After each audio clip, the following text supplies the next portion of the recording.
Okay, so now we're going to be taking a stick of what's called compressed charcoal. So it's literally kind of this squarish black stick of thick charcoal. And you're going to drag it sideways, just like I'm dragging there. And you're going to be careful not to shade over the forms that you just beautifully shaded in. You're going to work around them. And you're filling in all of the background space. And it's going to look kind of pebbly at first. That's okay. We're just going to leave it like that. If you can't get in tight close to the forms, you can go over it with a charcoal pencil later. So just keep that in mind. So you're basically filling all the empty space using that side of that compressed charcoal.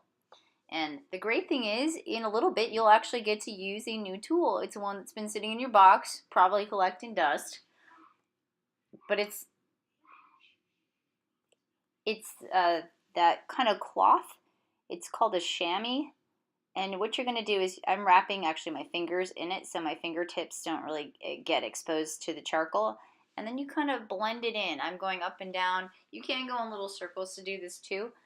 What it's going to do is it's going to create kind of a blurry backdrop. It's really a great tool to use if you need to lift up some value. If you've gone too dark, you can also use it on your forms too to lift off some value. But I'm basically toning the whole back a little bit darker shade of gray. Now the thing is, you're not going to be done when you get to there.